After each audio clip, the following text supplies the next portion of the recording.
राधे श्री राधे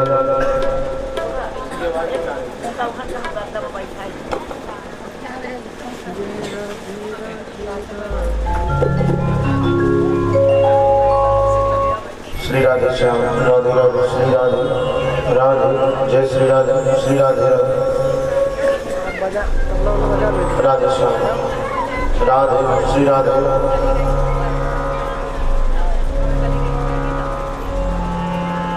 हरि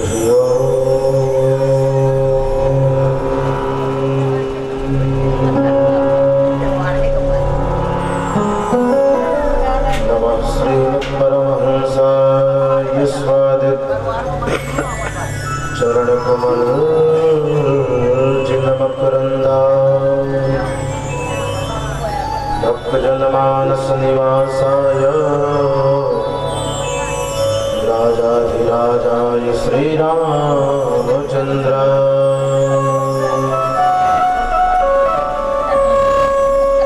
ध्येयं सदा परिभवघ्नमभीष्टदोहम् तीर्थास्पदं शिवविरञ्जनुतं शरण्यम् प्रत्यार्थिकं प्रणतपालभवाब्धिपोतम् वन्दे महापुरुषते चरणारविन्दम्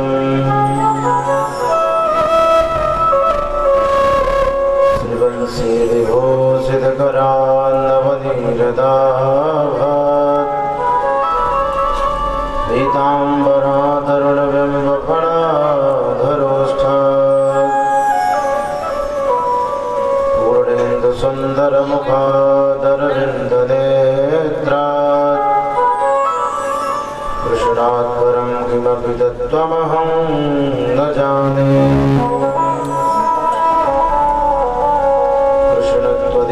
पदपङ्कजपञ्जरान्ते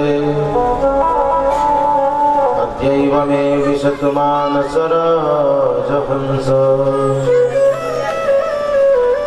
श्रावणप्रयाणसमये कपवातपित्तैः कण्ठावरोधनविधौ स्मरणं कुतस्ते सुवर्णकूटं रजिताभिकूटं माणिक्यकूटं मणिरत्नकूटम् अनेककूटं बहुवर्णकूटं श्रीचित्रकूटं शरणं प्रपद्ये मन्दाकिनीवारिकृताभिषेकं निरञ्जनं निर्गुणमीशमेतं दौर्दण्डसर्पादितकालभीतं भजे शिवं मद्गजेन्द्रनाथम् उल्लङ्घसिन्धो शरीरं शरीरं शोकवह्निं जनकात्मजाया आदाय तेनैव ददाहलङ्कां नमामि तं प्राञ्जलिराञ्जनेयम् गुरुर्ब्रह्मा गुरुर्विष्णु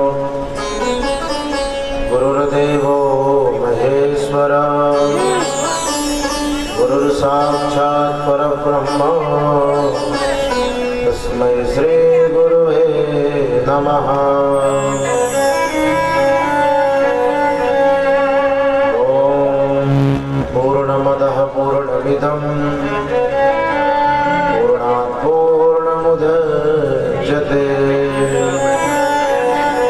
पूर्णस्य पूर्णमादाय पूर्णमेवावशिष्यते।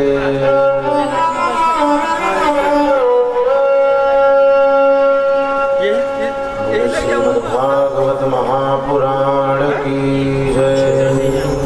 श्री बांके बिहारी लाल की जय। श्री राधा रानी की जय।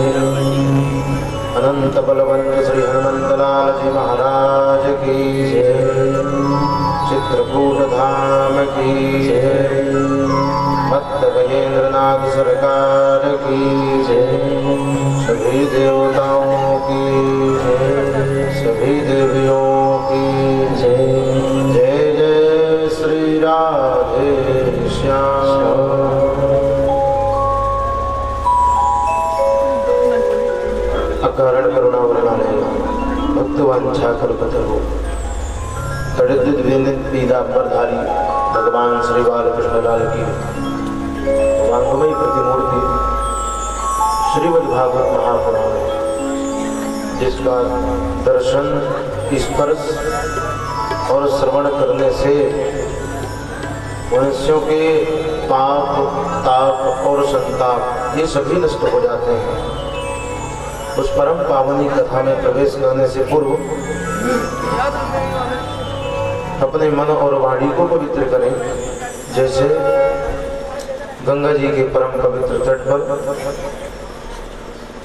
परम वीतराग श्री सुखदेव जी महाराज भगवान के अनन्य भक्त राजा परीक्षित को ये अलौकिक कथा श्रवण करा रहे हैं। आज इसका पंचम दिवस,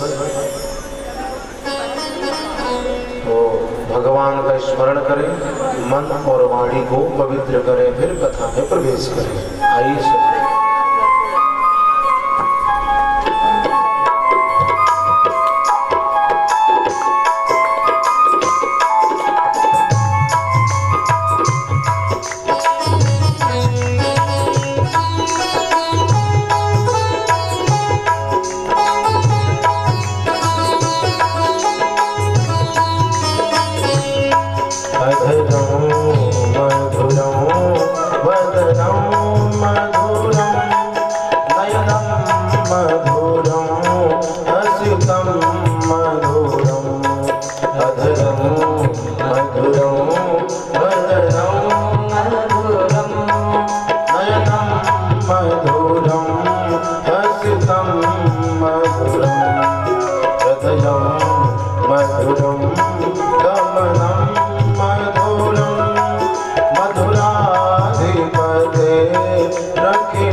गीतं मधुरं गीतं मधुरं गीतं मधुरं भोक्तं मधुरं श्रुतं मधुरं भोक्तं मधुरं सुखं मधुरं रूपं मधुरं तिलकं मधुरं मधुराधिपते रखिलं मधुरं रूपं मधुरं तिलकं मधुरं मधुराधिपते रक्षितं मधुरम्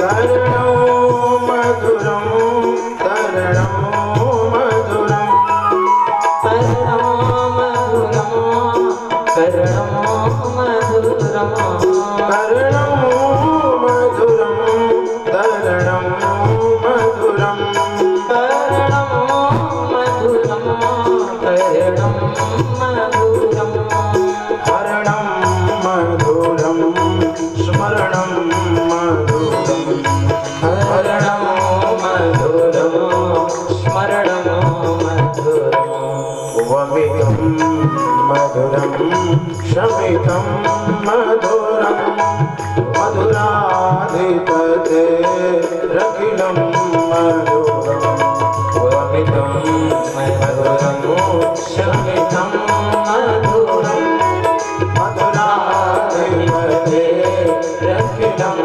मधुरम्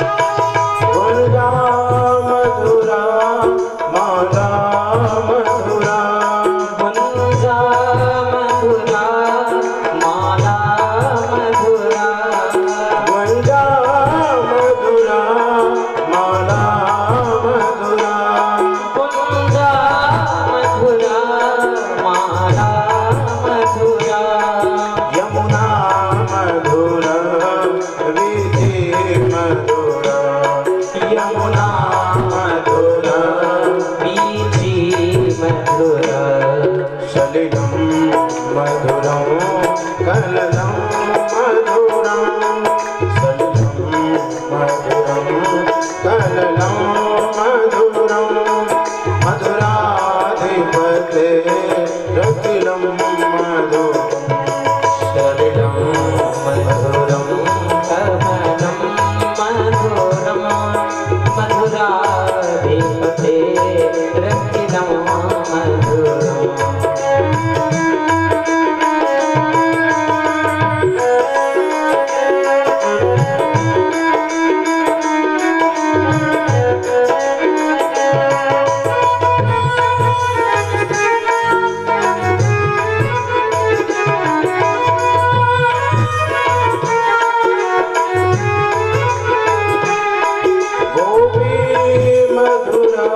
मधुरम मधुराधिपते रतिलं मधुरम् मधुराधिपते रतिलं मधुरम मधुरम श्रेष्ठं मधुरम मधुराधिपते रतिलं मधुरम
श्रीमद्भागवत महापुराण की बांके बिहारी लाल की जय जय श्री राधे श्याम। अलौकिक अद्भुत कृपा भगवान की। कल आप लोगों ने कथा श्रवण की। भगवान का जन्म मथुरा में हुआ।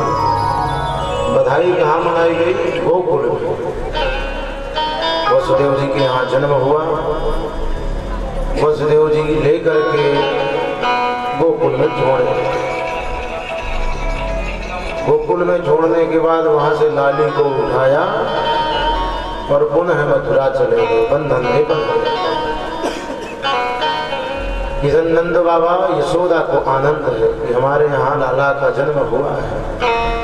तो खूब उत्सव हो रहा है, बधाई मनाई जा रही है। भगवान का जन्म कितने बजे हुआ था? ठीक 12 बजे।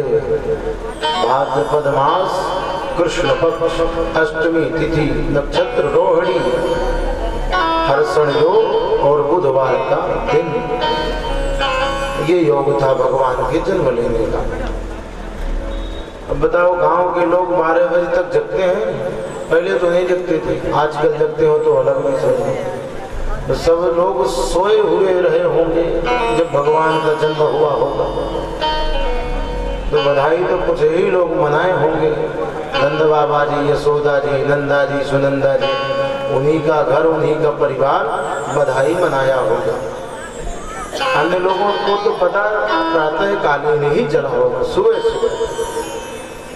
तो सब लोग आए। नंद बाबा ने ब्राह्मणों को बुलाया, बाजा वालों को बुलाया। ब्राह्मणों ने स्वस्ति वाचन का पाठ किया। खूब धूमधाम से बधाई मनाई गई। लोगों से कह रहे हैं नंद बाबा कि मेरे यहाँ लाला का जन्म हुआ है। नंदस्वात्मज उत्पन्ने जाताह्लादो महामना आहूय विप्रान् वेदज्ञान् स्नातः सुचिरलङ्कृतः। नंदस्वात्मज उत्पन्ने, नंद के पुत्र नहीं उत्पन्न हुआ, पुत्र तो वसुदेव के यहाँ उत्पन्न हुआ। और नंद बाबा जी इतने आनंदित हैं तो लोगों से बता रहे हैं, सुखदेव जी भी आनंदित हो गए, परीक्षित जी को बता रहे हैं नंद स्वात्मज उत्पन्न जाता लादो। नंद बाबा को ऐसा लगा कि मेरे यहाँ पुत्र का जन्म हुआ है तो आह्लाद हो जाता है, बड़े उत्साहित हैं, प्रमोदित हैं, प्रसन्न हैं। विप्र देवता आकर के स्वस्ति वाचन का पाठ किए। वाचयित्वा स्वस्तयनं जात कर्मात्मजस्य वै कर्मा कारयामास विधिवत् पितृदेवार्चनं तथा। सबसे पहले बेटे का जन्म हुआ तो क्या किया? स्वस्ति वाचन का पाठ कराए विप्रों के द्वारा। हरि ओम मा स्वस्ति न इंद्रो वृद्धस्रवाः स्वस्ति नः पूषा विश्ववेदाः स्वस्ति नस्तार्क्ष्यो अरिष्टानेमिः स्वस्ति नो बृहस्पतिर्दधातु। अद्भुत वेदवाणी का पाठ हुआ। फिर जात कर्म किया आनंद बाबा जी ने। इसके बाद देवताओं का पूजन किया, इष्ट देवता, कुल देवता, ग्राम के देवी देवता, पितृ देवताओं का पूजन किया। पितृदेवार्चनं तथा, कोई भी पूजन हो, कोई भी यज्ञ हो, कोई भी जप हो, कोई भी तप हो, सबसे पूर्व में नांदी मुख श्राद्ध होती है पितरों के लिए। बेटे के जन्म में भी नांदी मुख श्राद्ध होती है, बेटे के जन्म में भी नांदी मुख श्राद्ध होते हैं। पितृदेवार्चनं तथा, पितृ देवताओं का पूजन किया और दान देना प्रारंभ कर दिया आनंद बाबा जी ने। धेनूनां नियुते प्रादात् विप्रेभ्यो समलंकृते तिरात्रीन् सप्तरत्नौघा सातकौम्बावरावृतान्। धेनूनां, गायों का दान किया, 1,00,000 गाय का दान नंद बाबा जी ने ब्राह्मणों को दे दिया। उस समय गोवंश बहुत प्रतिष्ठित एवं बहुत मूल्यवान था। अब आज देखें तो गोवंश को लोग स्वीकार नहीं करते। गोवंश का दुग्ध तो पान करते हैं, दुग्ध पान करने के बाद छोड़ देते हैं, यही अधर्म है। सरकार की भी तरफ से व्यवस्था बहुत होती है, उसके बावजूद भी जो व्यवस्थापक लोग होते हैं वो व्यवस्था नहीं करते। गो का अन्न खा जाते हैं, गो घास खा जाते हैं। किसी दूसरे का हक खाओगे तो कैसे कार्य चलेगा? झूठ बोल बोल करके लोग आजकल धनार्जन करते हैं। एक झूठ में 100 झूठ फिर बोलना पड़ता है। अगर झूठ है, झूठ बोलना पड़ता है। लोगों को मालूम नहीं कि झूठ बोलने का परिणाम होता क्या है। स्थिति बहुत बुरी हो जाती है। आप लोग स्वयं जानते होंगे कि एक झूठ बोले तो उस झूठ को फिर और बढ़ाना पड़ता है। इस तरह लोग झूठ बोलते हैं। गोवंश के प्रति भी झूठ बोलने लगे। हम सेवा करते हैं, बहुत अन्न ही अन्न खिलाते हैं गाय, तो चाहे एक ही सत्र में भूसा ना डालें पर अन्न ही अन्न खिलाते हैं, ऐसा करते। रास्ते में घूम रहा है गोवंश। भारत की संख्या इतनी है तो गायों की संख्या बहुत कम है। एक एक व्यक्ति अगर अपने घर में एक एक गाय रख ले तो गोवंश सुरक्षित हो जाएगा, पर दूध खाया और छोड़ दिया। इसलिए तो अत्याचार जब बढ़ जाता है तो प्रकृति भी अपना रूप बदल देती है। प्रकृति ने अपना रूप बदल दिया। पहले समय में ही बरसात होती थी, अब असमय में होती है। बिना समय में, कहो फसल सूखी तैयार है और बरसात हो जाए। हम भी ये समय में सब काम करते हैं, बिना मन के बिना समय के कार्य करते हैं। पहले के लोग प्रातः कालीन बेला में जग जाते थे ब्रह्म मुहूर्त में, और आजकल के लोग 10 बजे जगते हैं, 12 बजे। तो हम अपने नियम बदल दिए हैं, तो प्रकृति ने भी अपना नियम बदल दिया है। नंद बाबा जी ने गायों का दान किया, विप्रेभ्या समलंकृते, अन्नों के 7 पर्वत बना करके दान कर दिया। तो पर्वत कोई बना करके नहीं दान करता, नंद बाबा जी ने ही केवल पर्वतों के अन्नों के पर्वत बना करके दान किया। एक जगह हमने देखा, कथा करने गए थे, एक निधि बिरौना गांव पड़ता है, वहां आज भी अन्न का पर्वत बनाते और ब्राह्मणों को दान करते हैं। आज भी ब्राह्मण देवता को उधर खड़े कर देंगे और एक साइड स्वयं पूरे गांव वाले खड़े हो जाएंगे, फिर राशि लगाएंगे अन्न की, और जब तक एक दूसरे का दिखना न बंद हो जाएगा तब तक अन्न उसमें डालते रहेंगे। इसके बाद जब दिखना बंद हो गया, पर्वत बन गया, तब संकल्पित कर दिया ये अन्न ब्राह्मण देवताओं का है। आज भी हो रहा है, एक जगह देखने को केवल मिला। तो कहीं कहीं परंपरा तो मिलती है, कहीं कहीं देखने को भी नहीं मिलती है। आजकल सुमति नहीं है, कुमति ही कुमति भरी है सबके हृदय में, सबकी बुद्धि में, सबके मस्तिष्क में।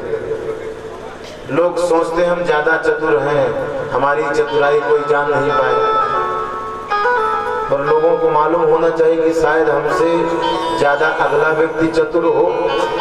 हमारी चतुराई जहाँ से प्रारंभ होती है और समाप्त हो जाती है, तो उस व्यक्ति की वहां से चतुराई चालू होती है, प्रारंभ होती है। ऐसा हमें जानना चाहिए। हीरा दिया, माणिक्य दिया, मोती दिया, जवाहरात दिया, सब दिया, दरवाजे खोल दिए, ले जाओ। स्वर्ण की बरसात हो रही है, एक ग्वाला सोना लेकर के पहुंच रहा था, दूसरा ग्वाला पहुंच गया। क्या लेकर के आए हो? जितना सोना चाहिए भर भर के मिल रहा है, ले जाओ। दूसरे ने कहा सोना फेंक दो, हीरा बट रहे हैं दूसरे दरवाजे में। तो सोना को वहीं फेंक दिया, हीरा लेने के लिए पहुंच गया। और जब तक हीरा लेकर के आया तब तक तीसरा मिल गया। कहाँ जा रहे हो? बोले नंद भवन में हीरों की बरसात हो रही है, जो जितना चाहे उतना बांधे और चलता बने। बोलो राधे। तो उसने कहा तुमको हीरे ही केवल दिखे, वहां तो रत्नों की खान खुली है, रत्न बट रहे हैं, फेंक दिया हीरों को वहीं पर। रजत की तो बात क्या करें, स्वर्ण हीरा बिखरा हुआ पड़ा है, रत्नों को लेने के लिए पहुंच गया। मोती माणिक ये सब लुटने लगा वहां। ऐसा मानो कि भगवान ने जन्म ले लिया तो लक्ष्मी ने कहा कि मैं यहाँ इस धूल में स्नान करूंगी। ऐसे लक्ष्मी बिखरी हुई पड़ी है। तिलात्रिन सप्तरत्नौघा सातकोंबावराव्रता। सारी गोपियां सज धज करके आ गई। पता चला नंद भवन में बड़ा उत्सव हो रहा है, हो सकता है हमको भी कुछ मिल जाए। आज नहीं कुछ मिले, कल मिल गया जो मिल गया। आप लोगों ने तो बधाई कल मना ली, नंद भवन में बधाई नहीं मनी। वहां के लोग तो प्रातः कालीन की बेला में जगे और सज धज करके। भाई शहरों के लोग ज्यादा अच्छे कपड़े पहनते, पर ग्रामीण स्तर के लोग वो तो अवसरों पर, त्योहारों पर अच्छे वस्त्र सुंदर पहनते हैं, नहीं कह देते हैं, यही चलते हैं। पर आज हर जगह की स्थिति समानता हो गई, बराबर हो गई। तो गोपियों ने सुंदर सुंदर से पीताम्बर पहने, पीली साड़ियां पहनी, सुंदर श्रृंगार किया। श्रृंगार करके अपने ढोलक मजीरा लेकर के नंद महल के पास पहुंच गई और कहने लगी कि यशोदा मैया लाला का दर्शन कराओ। लाला का दर्शन हुआ। कहने लगी हम यहीं बैठेंगी और बधाई गाएंगी। गोप्यः सुमृष्टमणि कुंडल निष्कंठ चित्रांबरा पदिशिखाच्युत माल्य वर्षा नंदालयं सबलया व्रजति विरेजो व्यालोल कुंडल पयोधर हार शोभा। बधाई मनने लगी, क्या होने लगा मालूम है? वहां तो दधिक क्षीरक घृताम्बुभि, हीरे जवाहरात स्वर्ण रजत की बात क्या करें, वहां तो अमृत की बरसात होने लगा। ऐसे लगे कि मेघ बरसात कर रहे हैं, दूध दही घी मक्खन सबकी बरसात करने लगे। दधिक क्षीरक घृताम्बुभि, ऐसी बरसात होने लगी। तो गोपियों ने भी मौका नहीं चूका, समय को गंवाना नहीं है, वो भी नृत्य करने लगी। कोई ढोलक बजाने लगी, कोई मजीरा बजाने लगी और गाने लगी कि लाला गजन हुआ है, बधाई गाते हैं। हम भी थोड़ी सी बधाई सम्मिलित हो, फिर आगे बढ़ेंगे।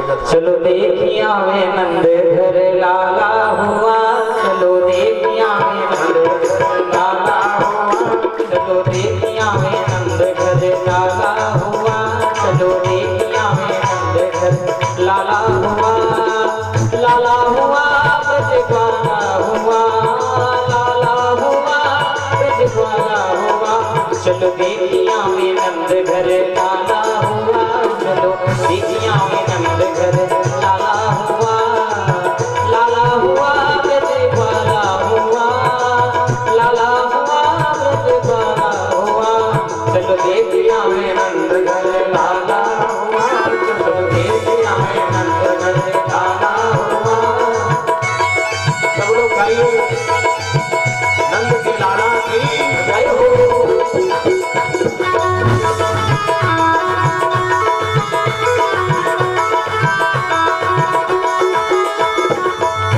सखी ब्रज के सब ग्वाल हो के दिल में खुशहाल, सखी ब्रज के सब ग्वाल हो के दिल में खुशहाल, भैया गर्दन में डाल नाचे दई दई के ताल, भैया गर्दन में डाल नाचे दई दई के ताल, आज दिल का नसीबा, आज दिल का नसीबा उजाला हुआ, चलो देखिया में नंद घर लाला हुआ, लाला हुआ ब्रजबाला हुआ, लाला हुआ ब्रजबाला हुआ, चलो देखिया में नंद घर लाला हुआ, चलो देखिया में नंद घर लाला हुआ, चलो देखिया में नंद घर लाला हुआ।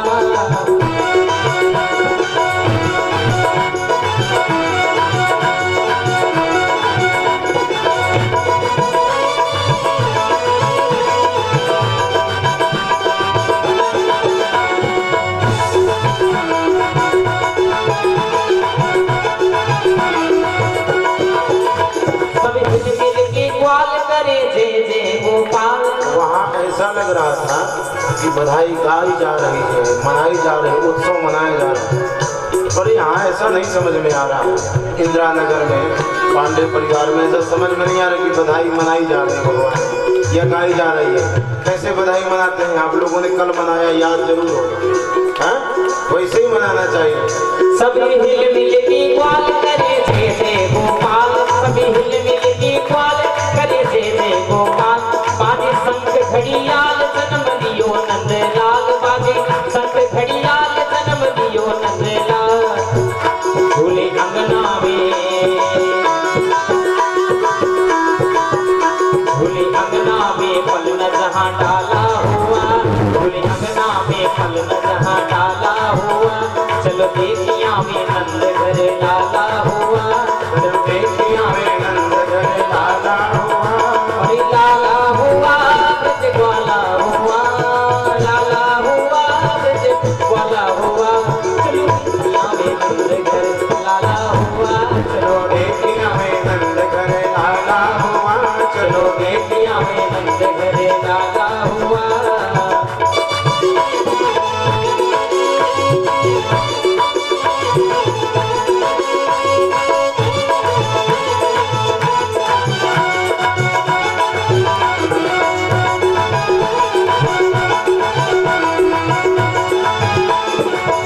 आज ब्रज में महाराज करने भक्तों का काज, आज ब्रज में महाराज करने भक्तों का काज, जुड़ा सारा समाज करो दर्शन सब आज, जुड़ा सारा समाज करो दर्शन सब आज, सुख नैनों को पहुँचाने वाला हुआ, सुख नैनों को पहुँचाने वाला हुआ,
चलो देखिया में नंद घर लाला हुआ चलो देखिया में नंद घर लाला हुआ ओ लाला हुआ ब्रज ज्वाला हुआ लाला हुआ ब्रज ज्वाला हुआ जायो कौशल्या रानी लल्ला जायो यशोदा रानी लल्ला मोहल्ला में हल्ला तो होई गयो जायो यशोदा रानी लल्ला मोहल्ला में हल्ला सो मच गयो जायो यशोदा रानी लल्ला मोहल्ला में हल्ला तो होई गयो जायो यशोदा रानी लल्ला हल्ला तो होई गयो हल्ला तो होई गयो मोहल्ला में होई गयो हल्ला तो होई गयो मोहल्ला में होई गयो जायो यशोदा रानी लल्ला जायो यशोदा रानी लल्ला मोहल्ला में हल्ला तो होई गयो जायो यशोदा रानी लल्ला मोहल्ला में हल्ला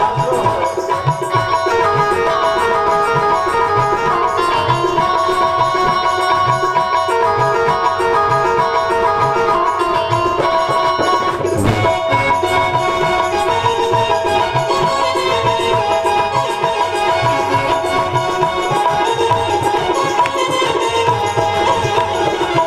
राजा लुटावे अनधन सोनवा राजा लुटावे अनधन सोनवा राजा लुटावे अनधन सोनवा रानी लुटावे छाप छल्ला रानी लुटावे छाप छल्ला मोहल्ला में हल्ला तो होए गए जायो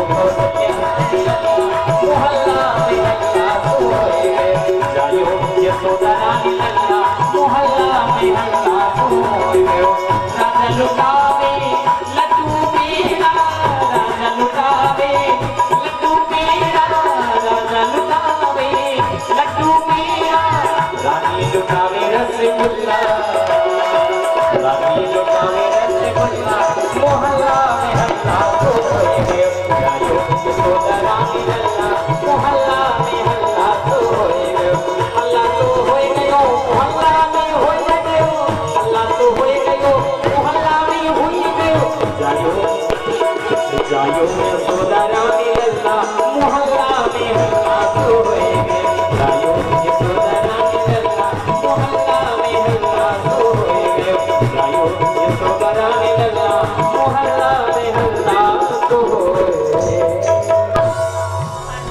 बोले नंद के लाला की जय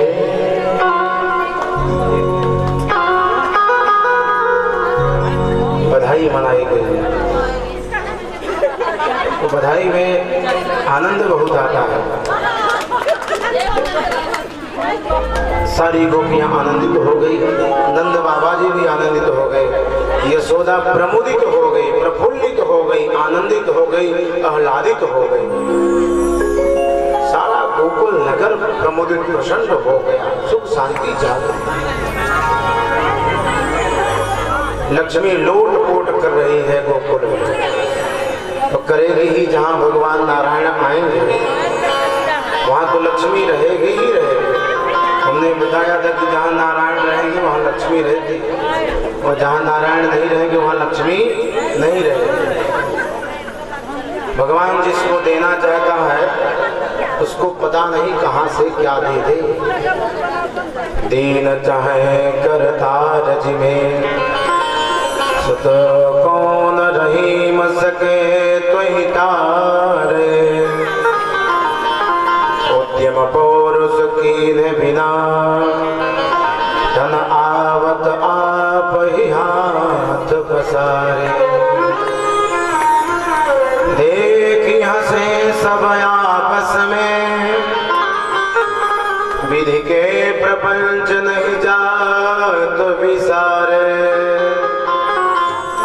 बेटा भयो वसुदेव के द्वार बधैया बाजे नंद के द्वार बेटा भयो वसुदेव के द्वार बधैया बाजे नंद के द्वार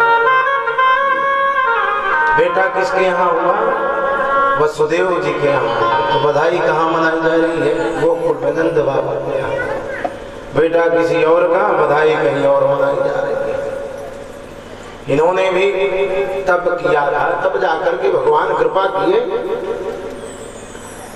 बधाई मनाई गई, अद्भुत बधाई। 6 महीने तक उत्सव मनाया गया था। हम लोगों के यहाँ तो एक ही दिन मना करके बंद कर देते थे, वहाँ 6 महीने तक उत्सव मनाया गया था। नित्य नूतन उत्सव होता था, नवीन नया, और नित्य प्रति रस रहता था उसमें। एक दिन नंद बाबा जी ने कहा बधाई तो मनाते रहो, पर कुछ ख्याल है, कुछ याद है क्या? बोले कंस का कर देने भी जाना है इन ग्वाल वालों की रक्षा के लिए और गोकुल की रक्षा के लिए। कंस को कर नहीं देंगे तो वो फिर प्रताड़ित करेगा, विपत्तियां देगा, इसलिए कंस को कर देने जाना है। गोपान गोकुल रक्षाया निरूप्या मथुरा गता नंदः कंसस्य वारसिक्यं करम दातुं कुरुद्वः।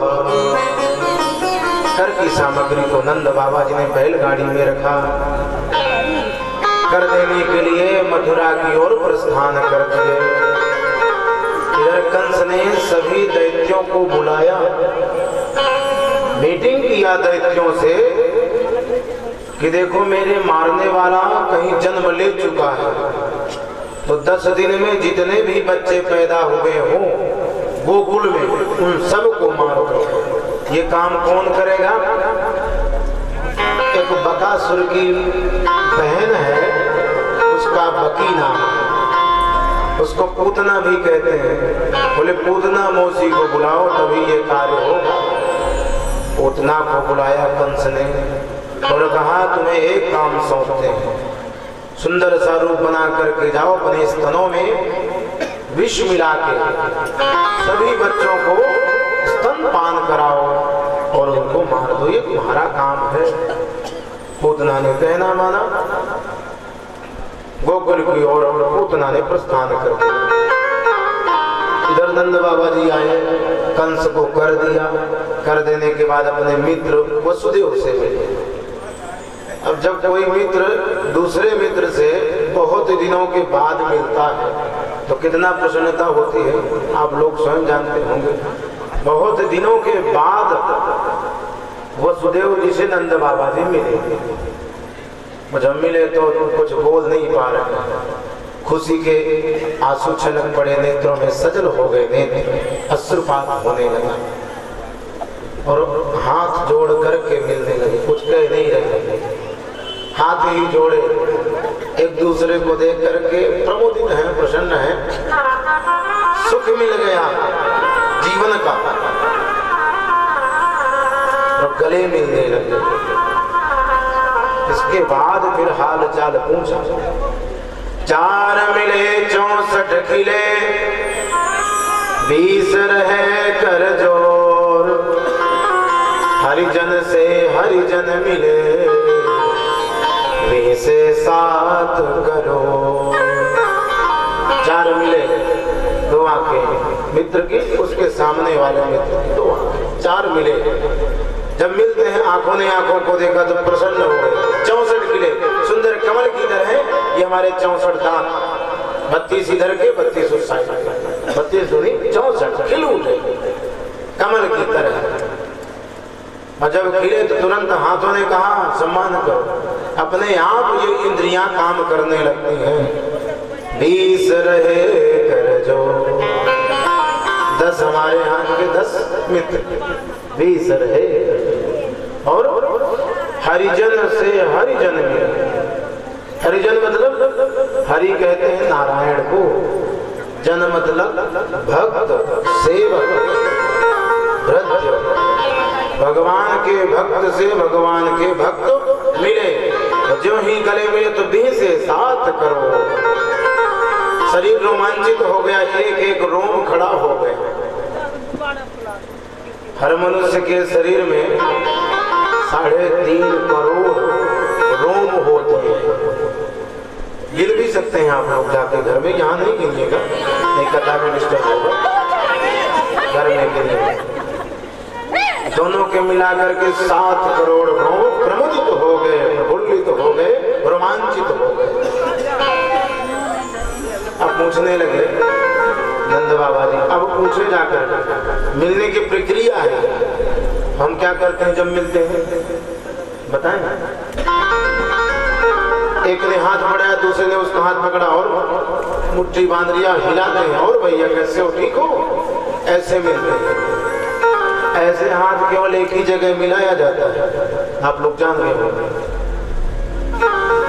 अखाड़े में पहलवान लोग मिलाते हैं ऐसे हाथ। और भैया ठीक, आओ दो हाथ हो जाए, बोलो राधे राधे। मिलने का तरीका ये हाथ जोड़ करके राम राम कहते हुए। पूछा नंद बाबा जी ने, मैंने तो सुना है कि आपके पुत्रों को कंस ने मार दिया। अहो ते देवकी पुत्रा कंसेन बहवो हता,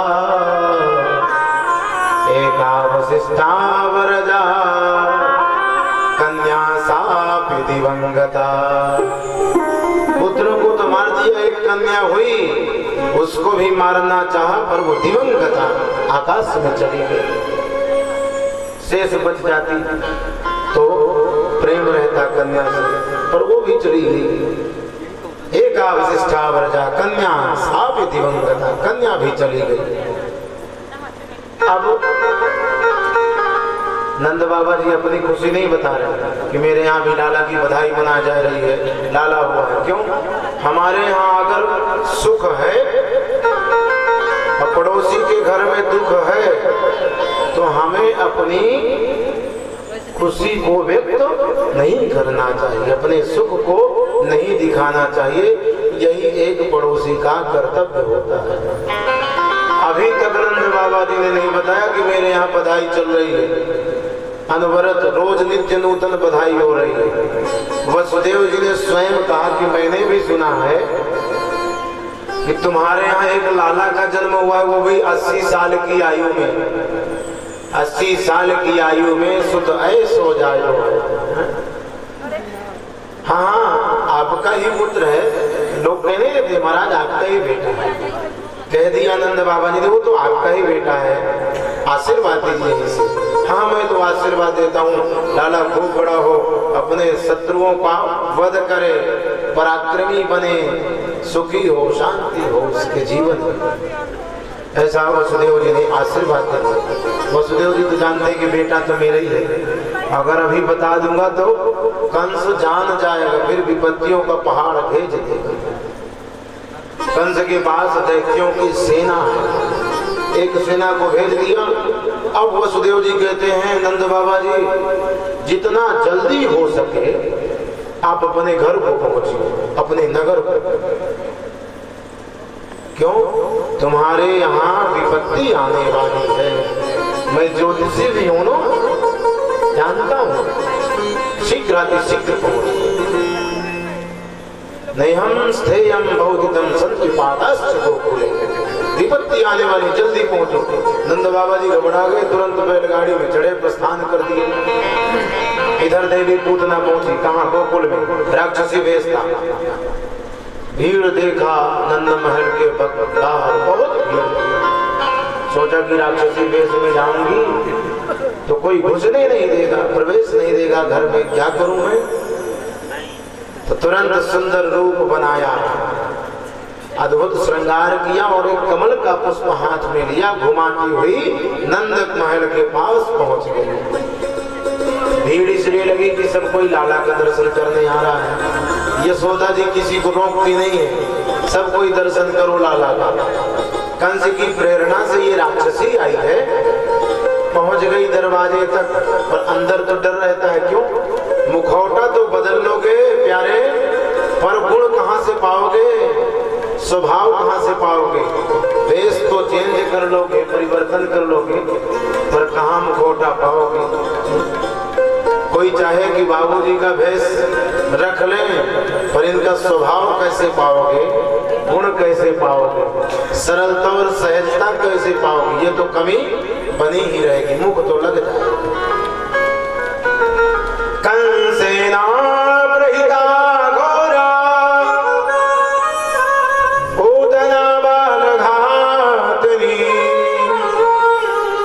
दिशो सचार निघनते पुरग्राम ब्रजादिशु। कंस की प्रेरणा से राक्षसी आई, वेश को परिवर्तन किया, मुखौटा बदला पर स्वभाव नहीं पाया। पहुंच गई यशोदा जी के पास, लाला का दर्शन करना है, करा दो। यशोदा ने कहा मुझे तो नई लग रही है, इस पूरे गोकुल गांव में कभी नहीं देखा, आज ही देखा है। कहां से आई है, किसकी बहन है, किसकी बहू है, बताओ किसकी पत्नी हो तुम। अब वो क्या बताए, बात बनाया पूतना ने कि मैं तुम्हारी बहन हूं। सोचने लगी यशोदा कौन सी बहन है, चचेरी है कि ममेरी है कि फुफेरी है, कई बहनें होती है ना। दिमाग को दौड़ाने लगी पर दौड़ा नहीं दिमाग। यशोदा ने कहा हो सकता है कोई होगी, बहुत दूर की लगती होगी बहन। हाँ जाओ बहन दर्शन कर लो। पहुंच गई दर्शन करने के लिए लाला का। कन्हैया ने जहां पूतना को देखा तो भगवान ने नेत्र बंद कर लिए। विबुध्यतां बालकमारिकाग्रहं चराचरात्मा सनिमीलिते क्षण अनन्तमारोप्य यदन्तमन्तकं यथोरगं सोक्तमबोधिरज्जुधि यथोरगं सोक्तमबोधिरज्जुधि। जान गए पूतना है, इसके कोई पुत्र नहीं है, पापनी है, राक्षसी है। आंखें बंद कर लिया। संतों के इसमें बहुत बड़े बड़े भाव और असंख्य भाव हैं, कोई संख्या नहीं है। कुछ भाव हम लोग भी श्रवण करते हैं। एक संत कहते हैं कि भगवान डर गए पूतना को देख करके, इसलिए नेत्र बंद कर लिए। दूसरे संत कहते हैं भगवान डर सकते नहीं है। क्यों? जिसके भ्रकुटी टेढ़ी करने मात्र से संसार का प्रलय हो जाता है और मुस्कुराने से सृष्टि का सृजन होता है। वो कभी डरेगा? डरने वाला है परमात्मा। नहीं, ये तो बात ठीक नहीं। भ्रकुटी विनाश सृष्टि लय होई, सपने हो संकट पड़े सोए। कभी संकट पड़ सकता है? नहीं। दूसरे संत कहते हैं तो फिर भगवान ने इसलिए नेत्र बंद कर लिया कि ये पापनी है, राक्षसी है और राक्षसी को देखना नहीं चाहिए। पापी पुरुष को कभी देखना नहीं चाहिए, इसलिए भगवान ने आंखें बंद कर लिया। संत कहते हैं ये भी गलत है। तीसरे संत कहते हैं भगवान के नेत्र है सूर्य और चंद्रमा। दाहिना नेत्र सूर्य, बाया नेत्र चंद्रमा है भगवान श्री नारायण का। सूर्य चंद्रमा ने अपने पट बंद कर लिए, दरवाजा बंद कर लिया, नेत्र रूपी पट बंद कर लिया। हम अपने लोक में इसको जगह नहीं देंगे, आपको जहां भेजना हो भेज दो। इसीलिए भगवान ने आंखें बंद किया। बोली ये भी नहीं तो फिर क्या है? तो पूतना का पूर्व जन्म देखने लगे भगवान। संत कहते हैं पूतना कौन थी ये देखने लगे भगवान पूर्व जन्म में। पूर्व जन्म में किए ये पूतना राजा बलि की अद्भुत अद्वितीय सौंदर्य युक्त बहन थी। भगवान जब पहुंचे वामन बन करके तो इस देवी ने कहा कि ओहो बड़ा सुंदर रूप है इसका, वामन अंगुर का। छोटे छोटे पैर, छोटे छोटे हाथ, छोटी सी झोली, छोटी सी खड़ाऊ, छोटा सा कमंडल, छोटा सा कुसा, छोटा सा छत्र, सब लिया है। ऐसे बेटे को तो दूध पिलाना चाहिए अपने स्तनों से। भगवान ने कामना को मन ही मन पूर्ण कर दिया, जाओ तुम्हारी कामना को पूर्ण करो। फिर जब त्रिविक्रम रूप धारण किया, विराट रूप धारण किया, तब उस देवी ने कहा कि ऐसे पुत्र को तो जहर पिला के मार देना चाहिए। भगवान ने कहा तुम्हारी दूसरी कामना को भी पूर्ण करूंगा, चिंता मत करो। तो पूर्व जन्म देखा यानी भगवान। एक संत कहते हैं ये भी गलत है, अपना अपना अनुभव बता रहे हैं संत लोग कि भगवान ने क्यों आंखें बंद किया। अब भगवान ही जाने भगवान ने आंखें क्यों बंद किया। पर संत लोग कहते हैं कि भगवान ने इसलिए आंखें बंद किया। अब कथा में कोई आ जाए और आंखें बंद करके सो जाए तो लोग अनुभव करेंगे कि भगवान ने आंखें क्यों बंद किया। कोई कहेगा ये तो सो गया है, तो दूसरा कहेगा नहीं मगन होकर कथा सुन रहा है। अब वो तो सोने वाला जाने कि वो सो गया है कि मगन होकर कथा सुन रहा है। केवल अनुभव कर सकते हैं कि ये व्यक्ति सो रहा है या मगन होकर कथा सुन रहा है। भगवान जाने भगवान क्यों आंखें बंद किए। संतों ने अपना अपना अनुभव बतलाया। इसके बाद पूतना ने मौका देखा, भगवान श्री कृष्ण को गोदी में उठाया। पहले ही घर में पूतना पहुंची थी गोकुल में, सबसे प्रथम घर भगवान के ही पहुंची थी। गोदी में उठाया, आकाश मंडल में लेकर के उड़ने लगी, स्तनपान कराने लगी। दाढ़ं कराभ्याम भगवान प्रपीड्य प्राण समम रोष समन्वितोवत्। जब ही स्तनपान करा तो भगवान ने उसके स्तनों को पान करना प्रारंभ कर दिया। शंकर जी का स्मरण किया, देवों के देव महादेव आइए, इस आप पान कर लीजिए, दूध मैं पी लूंगा। बोलो राधे राधे। अच्छा, भगवान विष पान करने के बाद दुग्ध पान किए, फिर प्राणों का पान करने लगे, प्राणों को खींचने लगे। तब चिल्लाई पूतना, सामंचमंचालमिति प्रभासिनी निष्पीड्यमाना अखिल जीवमरमणि विवृत्त नेत्रे चरणों भुजौ मुहुः प्रस्विन्न गात्रा क्षिपतिरुरोधः। मुंच छोड़ दो। भगवान ने कहा देवी छोड़ते ही तो बनता नहीं अपने से। एक बार जिसको पकड़ लेते हैं तो छोड़ते नहीं है, पहले तो पकड़ते नहीं है, और जब पकड़ लिया तो छोड़ने की आदत नहीं। ये मनुष्यों की आदत है। एक बार पकड़ा फिर दूसरे को पकड़ा, तीसरे को, इस तरह मनुष्यों की आदत मेरी नहीं है। तो नहीं पकड़ सकते हो तुम, फिर से कहा मुंच, मुक्ति दे दो। भगवान ने कहा हाँ ये कर सकता हूँ, ये डिपार्टमेंट मेरे पास है मुक्ति वाला, इसे दे सकता हूँ, पर छोड़ नहीं सकता हूँ। रामावतार में भगवान श्री रामचंद्र जी ने देखा कि नल नील पत्थर डालते हैं और पत्थर समुद्र में तैरने लगते हैं। श्री रामचंद्र जी ने एक पत्थर लिया, सोचा कि मैं भी डालूं शायद तैरने लगे।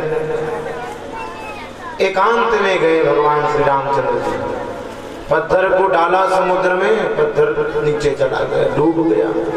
देखते रहे कि हो सकता है ऊपर आए, ऊपर आए, नहीं आया। फिर चारों तरफ देखने लगे, किसी ने देखा तो नहीं, पर पीछे हनुमान जी खड़े थे। महाराज मैंने देख लिया है, जहाँ जहाँ राम जी वहाँ वहाँ हनुमान जी, वहाँ वहाँ हनुमान रहते ही रहते हैं। क्या देख लियो, पत्थर आपने फेंका, पत्थर डूब गया, अभी तक ऊपर नहीं आया। राम जी ने सोचा कि मेरे नाम की जब इतनी महिमा है तो मैं फेंकूंगा तो हो सकता है पत्थर तैरने लगे। कहीं बताना नहीं हनुमान, अब करें बताना नहीं, मैं तो एक ढोल लूंगा और पीट पीट करके बताऊंगा। श्री रामचंद्र जी ने पत्थर फेंका, पत्थर डूब गया। रामचंद्र जी ने सोचा अब तो गड़बड़ है ना। हनुमान जी ने कहा प्रभु ये बताइए, आप जिसको छोड़ देंगे, आप अपने हाथों से जिसे छोड़ देंगे वो तो डूब ही जाएगा ना, बचेगा थोड़ी, और जिसे पकड़ लेंगे वो तर जाएगा। ऐसी अद्भुत बात हनुमान जी ने कहा। श्री रामचंद्र जी प्रसन्न हो गए, पत्थर भी डूब गया आपके छोड़ने से, तो मानव की क्या बात करें, इस चराचर जगत की क्या बात करें। रावण ने भी एक बार देखा था कि पत्थर निकलते हैं ऊपर, राम जी का नाम लिखा, पत्थर तैरने लगता, मैं भी रावण लिख दिया, रावण और पत्थर फेंक दी, पत्थर डूब गए। सारे दैत्य हंसने लगे, लंका पूरी जितनी थी सब हंसने लगे। रावण ने पत्थर फेंका। ये नाम का प्रभाव है, श्री रामचंद्र जी के नाम का प्रभाव है कि पत्थर भी तैरने लगता है। रावण ने मन में ही मन राम जी को स्मरण किया और कहा कि हे पत्थर तुझे राम की सौगंध है, ऊपर आ जा। तो पत्थर तुरंत ऊपर आ गया। ऐसी अद्भुत कृपा राम के नाम की महिमा है।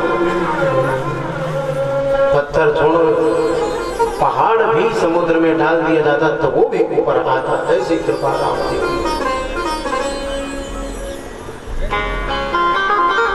पूतना लेकर के उड़ी, आकाश में पहुंची, हाहाकार मच गया पूरे गोकुल में। अंत में भगवान ने पूतना के प्राणों को पान कर लिया। अब सोचने लगे कि पूतना को कहां फेंकूं। पूतना छोटी मोटी नहीं है, 18 किलोमीटर की है। अब सोचो, अगर पूतना को यहाँ मानिकपुर में छोड़ा जाए तो करवी तक का रास्ता ब्लॉक हो जाएगा। बोलो राधे राधे। तो कथा सुनने वाले भी नहीं आ पाएंगे। भगवान कह रहे हैं यहाँ नहीं छोड़ेंगे। एक ऐसी जगह ले गए जहाँ बहुत बड़ा बगीचा था, कंस का। गोकुल और मथुरा के मध्य में ही पड़ता था। वहीं पर भगवान ने पूतना को आकाश मंडल से छोड़ा, धड़ाम से पूतना गिरी और प्राणों के अंत हो गए। बोले बाल कृष्ण भगवान की। गोकुल वासी दौड़ते दौड़ते गए, उधर से नंद बाबा भी आ गए। ओहो, 18 किलोमीटर की विपत्ति, 6 कोस की विपत्ति। वसुदेव जी ने ठीक कहा था कि तुम्हारे यहाँ विपत्ति आने वाली है। ये विपत्ति इतनी बड़ी आ गई है। तुरंत यशोदा, नंद बाबा ग्वाल बालों ने भगवान श्री कृष्ण को वक्षस्थल से उतारा और पूतना के शरीर को खंडन खंडन किया और इसको जलाने लगी, दाह संस्कार करने लगी। छोटी पूतना नहीं थी, खंड खंड किया, फिर चिताओं में रखा, फिर जली पूतना। और पूतना जब जल रही है तो आश्चर्यजनक घटना हुई। शरीर से दुर्गंध निकलती है जब शरीर जलता है, और पूतना जब जली तो वहां सुगंध फैल गई पूरे गोकुल में। परीक्षित जी ने पूछा सुखदेव स्वामी जी से कि हे देव, हे स्वामी ये बताइए, इसका जब देह जला तो ये सारा वातावरण सुगंधित क्यों हो गया? पूतना फलाहार करती थी क्या? काजू बादाम किशमिश खाती थी क्या? या उच्च जाति की रही, या कुल पवित्र रहा? पूतना कौन थी? उसके शरीर से सुगंध क्यों निकली? बताने की कृपा। सुखदेव स्वामी कहते हैं, देखो न पूतना फलाहार करती थी, ना उच्च वंश की थी, ना पवित्र कुल की थी। पूतना तो पुण्य वाली भी नहीं थी, बालकों की हत्यारिणी थी। पूतना लोक बाल घनी राक्षसी रुधिरासना जिघांसया विहरे स्तनम दत्वा पसदगतिम। पूतना बालकों की हत्या करने वाली एक ग्रह थी। पूतना लोक बालघनी, जाति नहीं थी, राक्षसी, फलाहार नहीं करती थी, रुधिरासना, रक्त का भोजन करती थी, बालकों का रक्त पान करती थी। भगवान श्री कृष्ण को मारने की इच्छा से वो आई। जिघांसयापि हरये स्तनम दत्वा पसदगतिम। पर भगवान ने देखा कि इस देवी ने तो मुझे अपना स्तन पान कराया है। अगर कोई देवी किसी मनुष्य के बालक को स्तन पान कराती है तो वो माँ के रूप की हो जाती है, इसलिए ये माँ हुई और इसे मुझे गति प्रदान करना चाहिए। तो भगवान श्री कृष्ण ने उसे गति प्रदान किया है। सुखदेव स्वामी कहते हैं, भगवान को ये लगा कि पहले इसी को गति दे दूं, यशोदा माँ को तो बाद में दूंगा, और ठाकुर जी का स्पर्श जिससे हो जाए, चाहे वो चराचर में कोई भी हो, उसके शरीर से कभी दुर्गंध आ सकती है? सुगंध ही सुगंध है।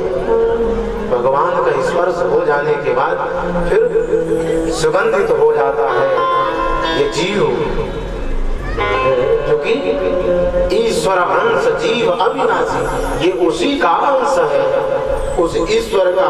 पर यहाँ करके ये भूल जाता है मैं किसका अंश हूँ, कौन मेरा साथी है, कौन सखा है, कौन मित्र, ये भूल जाता है। ये केवल घूमने आता है मनुष्य, कहाँ से? अपने घर से। मालिक से आदेश लेकर के आता है, मैं घूमने जा रहा हूँ, मेरा ख्याल रखना, हाथ पकड़ना भी। ठीक है, पर जब घूमने आया तो भी अपने साथी को, मालिक को भूल गया, यही रम गया। जाना हमको अपने ही घर है प्यारे, इस भ्रम में मत रहिए। जैसे हम लोग यहाँ से चित्रकूट जाते हैं, बद्रीनाथ धाम जाते हैं, केदारनाथ भी जाते हैं, हरिद्वार भी जाते हैं, वहाँ पुण्य भी करते हैं, कुछ सामग्री भी खरीदते हैं। इसके बाद फिर अपने घर आते हैं तो घर में ही शांति मिलती है कि नहीं? घर वाले पूछते हैं क्या लेके आए हो? ये लेकर के आया हूँ, खिलौना ले आया हूँ, भगवान का चित्रपट लाया हूँ, गंगा जल लाया हूँ, रेणुका लाया हूँ, प्रसाद लाया हूँ भगवान का, ये बताते हैं। और शांति अपने घर में ही मिलती है। इसी तरह हम लोग सब घूमने आए हैं अपने घर से। उस परमात्मा ने भेजा कि जाओ घूम करके आओ, कुछ खिलौने भी ले आना, प्रसाद भी ले आना, चित्रपट भी लाना, पुण्य भी करना, पाप भी करना। वो परमात्मा हमसे वहां पूछता है क्या करके आए हो, क्या लेके आए हो और क्या लेके यहाँ से गए थे।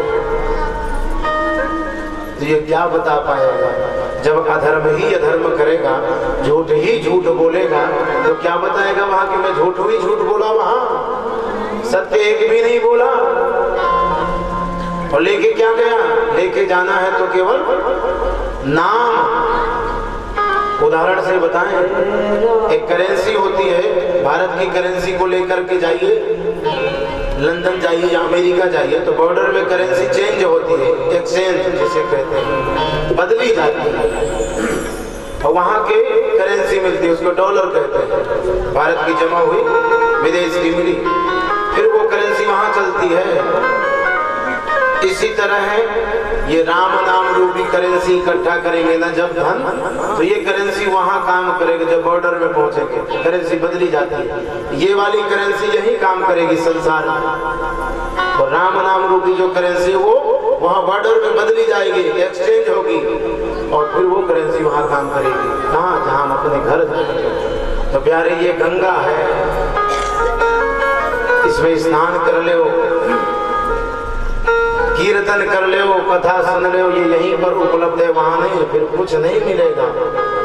और यहाँ से जाने के बाद कुछ मिलता भी नहीं है, एक टुकड़ा भी नसीब नहीं होता, सुई की नोक भी नहीं मिलती है। जाएगा जब यहाँ से कोई भी न साथ होगा, कोई भी साथ नहीं देता है, तो गज कफन का टुकड़ा तेरा निवास हो, पर वो भी किसी किसी को नहीं नसीब होता है। बोलो राधे राधे। चंदन चावल तेल चमेली, चाय लगा लो सेंट, जगत में कोई न परवान, जगत में कोई न परवान, जगत में कोई न परवान, जगत में कोई न परवान। चाय लगा लो तेल चमेली, चाय लगा लो तेल चमेली, चाय लगा लो सेंट, जगत में कोई न परवान, जगत में कोई न परवान, जगत में कोई न परवान, जगत में कोई न परवान। कोई भी नहीं परमानेंट। अच्छा, एक बात बताइए, किसी के पास कोई प्रमाण है या कोई दस्तावेज है जिसमें मोहर लगा देते हैं कि ये तुम्हारा प्रमाण पत्र है, इतने वर्ष तक रहोगे या परमानेंट हो गई तुम्हारी नौकरी मृत्यु लोक में? ऐसा किसी को भगवान ने दिया है प्रमाण पत्र? नहीं है। फिर हम क्यों भ्रम में पड़े हैं कि हम 100 साल तक जिएंगे, 80 साल तक जिएंगे या परमानेंट रहेंगे? हमको मरना ही नहीं है। चाहे शरीर को जितना सवार लो प्यारे, चाहे जितने सुंदर सुंदर से वस्त्र पहन लो, पर परमानेंट नौकरी नहीं है, यहाँ जाना ही पड़ेगा। आवागमन लगा दुनिया में, जगत है रेस्टोरेंट रे प्यारे, जगत है रेस्टोरेंट। आवागमन लगा दुनिया में, जगत है रेस्टोरेंट रे प्यारे, जगत है रेस्टोरेंट। अंत समय में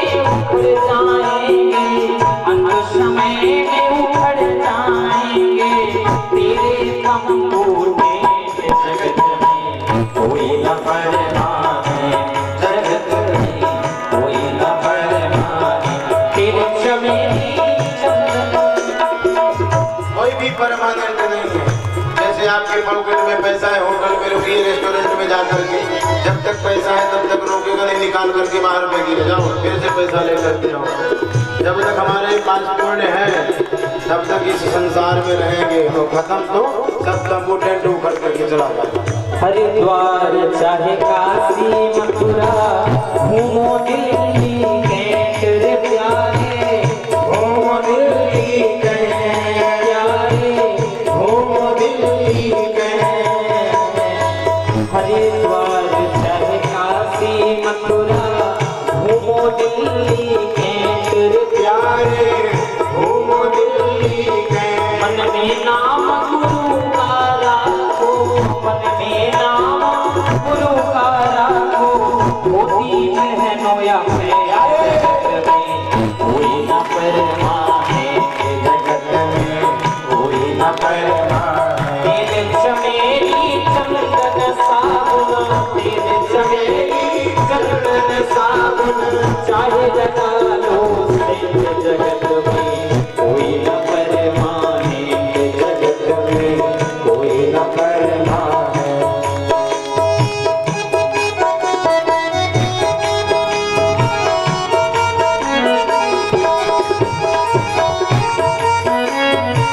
राष्ट्रपति हो कर्नल जनरल या बोले लेफ्टिनेंट रे प्यारे, या बोले लेफ्टिनेंट। कोई भी हो, राष्ट्रपति हो चाहे वो प्रधानमंत्री हो, चाहे वो सांसद हो, चाहे वो विधायक हो, कोई भी हो, यहाँ पर बचने वाला कोई नहीं है। परमानेंट कोई हो ही नहीं सकता। चाहे जितना उच्च पद मिल जाए, चाहे धनवान बन जाए। आप लोगों ने कोरोना काल में देखा होगा, अरबपति लोग अपनी जान नहीं बचा पाए क्योंकि परमानेंट नहीं, लिख करके चिट्ठी वहां से आ गई, चलो चलो चले गए। एक ही ख्याल रखिए, सत्य केवल राम राम है, सीता राम है, राधे श्याम है, नमः शिवाय है, ओम जय हनुमान है, दुर्गा मैया है बस। और राष्ट्रपति हो कर्नल जनरल या बोले लेफ्टिनेंट रे प्यारे, या बोले लेफ्टिनेंट। काल सभी को खा जाएगा, काल सभी को खा जाएगा, काल सभी को खा जाएगा, काल सभी को खा जाएगा।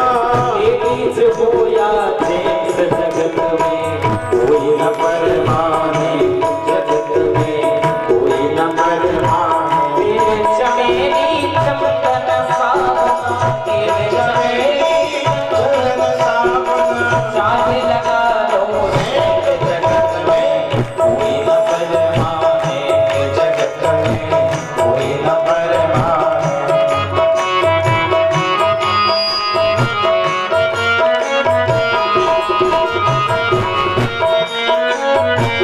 साधु संत की संगत कर लो, ये सच्ची गवर्नमेंट रे प्यारे, ये सच्ची गवर्नमेंट। साधु संत की संगत कर लो, ये सच्ची गवर्नमेंट रे प्यारे, ये सच्ची गवर्नमेंट। लाल सिंह कहे इस दफ्तर से मत होना आपसे तेरे प्यारे, मत होना आपसे। हम सब कहें इस दफ्तर से मत होना आपसे तेरे प्यारे, मत होना आपसे।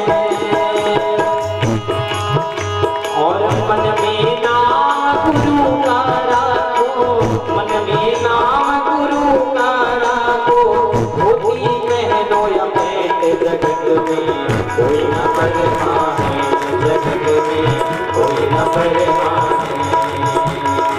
तेरे चमेली चंदन साबुन, तेरे चमेली चंदन साबुन, चाहे लगा लो से जगत में कोई न परमाने, जगत में कोई न परमाने, जगत में कोई न परमाने।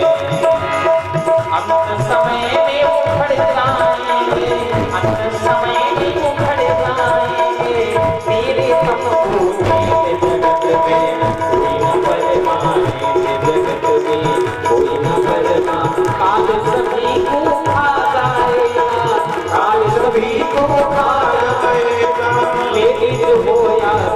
जगत में कोई न परमाने जगत में कोई न परमाने जगत में कोई न परमाने जगत में कोई न परमाने।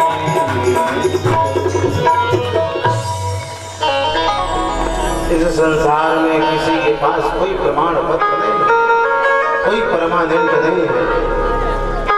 तो राम नाम रूपी करेंसी को जमा करिए,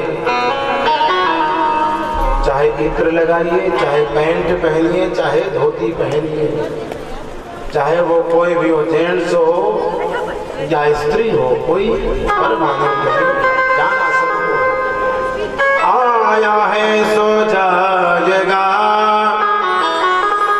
राजा रंग फकीर, कोई सिंहासन चढ़ चढ़ा, कोई बधा जंजीर।